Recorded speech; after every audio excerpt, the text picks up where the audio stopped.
Saya ingin mengatakan, jangan pernah coba-coba untuk berusaha untuk menyelundupkan hukum hanya demi mengikuti hasrat, syahwat, serta kekuasaan yang dimiliki oleh mantan Presiden 2 periode, yaitu Joko Widodo. Mengapa kami katakan demikian? Karena ini akan semakin membuat masyarakat hilang kepercayaan kepada lembaga kepolisian. Kami ingin mengatakan, mari kita berjuang secara jujur, karena kita ini sama-sama criminal justice system yang sama-sama merupakan para penegak hukum. Sudah waktunya berjalan dengan ketujuan, kebenaran, dan keadilan sesuai dengan tujuan hukum yang hendak dicapai, yaitu keadilan, kepastian hukum, dan kemanfaatan.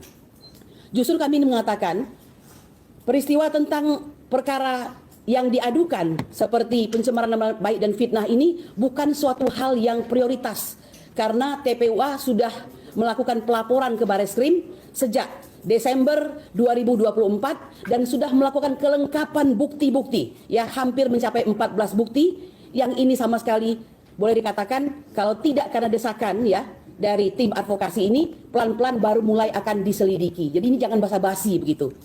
Silahkan lakukan suatu penyelidikan yang sangat menyeluruh dan mendetil terhadap saudara Joko Widodo yang dicurigai bahwa ijazahnya adalah palsu atau bodong, dengan menerapkan suatu tindakan-tindakan yang pantas dan layak dalam hal penyelidikan, seperti fungsi dan peran beliau sebagai dader atau plager, serta siapa saja yang menjadi penyuruh atau downplager, serta siapa saja yang menjadi penyertanya atau pembantunya, yaitu media plager.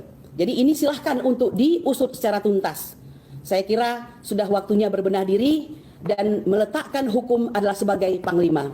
Lebih daripada itu, tugas kami sebagai advokat tidak lebih dan tidak kurang sebagai penegak hukum, kami dilindungi oleh Undang-Undang Advokat Nomor 18 Tahun 2003, tepatnya pada pasal 16, di mana setiap advokat itu dalam melaksanakan tugasnya dengan itikat baik tidak bisa dipidana dan diperdatakan dalam maupun di luar daripada pengadilan. Dan ini diperkuat lagi dengan pasal 5 ayat 1 bahwa profesi sebagai pengacara adalah profesi yang mandiri dan bebas terlepas dari intervensi siapapun.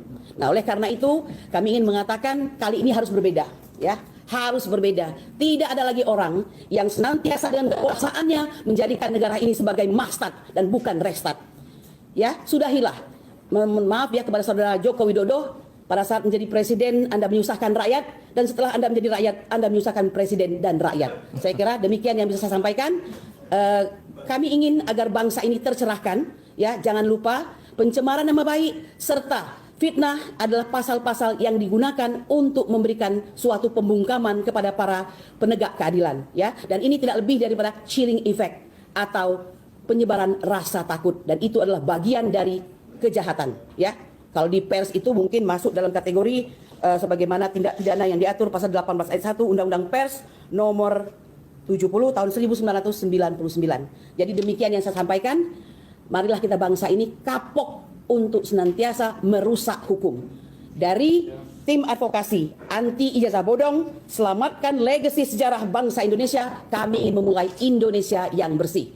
Subhana rabbika rabbil izzati amma yasifun wa salamun alal mursalin walhamdulillahi rabbil alamin.